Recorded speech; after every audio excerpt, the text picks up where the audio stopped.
Still, he was simply pacing the ledges, giving himself a good 3 feet of buffer, as if his legs might just buckle and send him sliding down the stone on his face, leave him floating in the water with a broken neck.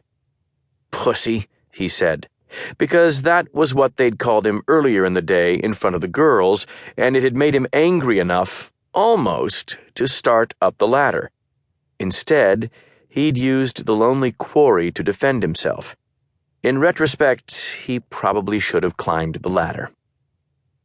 Thunder cracked and echoed back off the high stone walls and the water, sounding deeper and more dangerous down in the quarry than it would have up on the road. The wind had been blowing hard ever since he got out of school, and it was really gusting now, swirling stone dust, and out of the western sky advanced a pair of pure black clouds, trapped lightning flashing within them.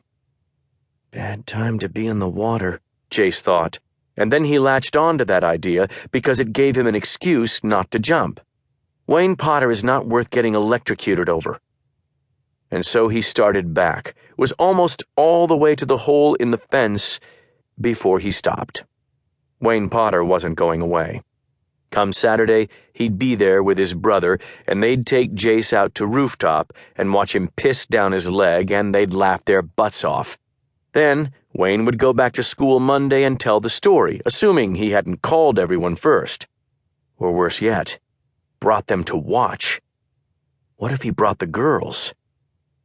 It was that idea that finally gave him some resolve. Jumping was frightening, but not jumping in front of the girls? That was scarier still, and the price was higher. "You'd better jump it," he said. "Come on, coward. Just go jump it." He walked back fast, because dawdling only allowed the fear to build, so he wanted to go quick, get it over and done so that he knew he could do it. Once that start had been achieved, the rest would be easy. Just a matter of adding height, that was all. He kicked his shoes off, then pulled his t-shirt and jeans off and left them in a pile on the rocks. As thunder boomed again, he squeezed his nose closed with his thumb and index finger. A baby thing, yes, but he was alone and didn't care, and then spoke again. "I'm no pussy." Since he was holding his nose, his voice came out high and girlish. He took one last look at the water below, shut his eyes, bent at the knees, and sprang off the ledge. It wasn't much of a drop. For all of his worrying, it ended fast, and it ended pain-free, except, of course, for the jarring shock of cold water. He let himself sink to the bottom. Water didn't bother him in the least. He loved to swim, just didn't like to dive, and waited for the feel of smooth, cool stone. It didn't come. Instead, his foot touched something strange, an object that was somehow soft and hard at the same time, and he jerked back in fright, because whatever it was, it didn't belong. He opened his eyes, blinking against the sting of the water, and saw the dead man.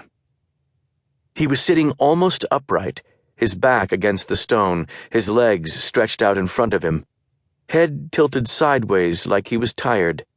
Blonde hair floating in the current Jace had created, strands rising off the top of the dead man's head to dance in the dark water. His upper lip was curled like he was laughing at someone, a mean laugh, mocking, and Jace could see his teeth. There was a rope around his ankles, and it was attached to an old dumbbell. For a few seconds, Jace floated there above him, suspended not 5 feet away. Maybe it was because he was seeing it through the dim water, but he felt separated from the scene, felt as if the corpse down here had to be something imagined. It was only when he realized why the man's head was leaning to the side that the terror he should have felt initially overcame him. The man's throat was cut, leaving a gap so wide that water flowed through it like an open channel. At the sight, Jace began a frantic, clumsy churn back up. He was no more than 15 feet down, but still he was certain he wouldn't make the top, would drown down there, his body lying forever beside the other corpse. When he broke the surface, he was already trying to shout for help, and the result was awful.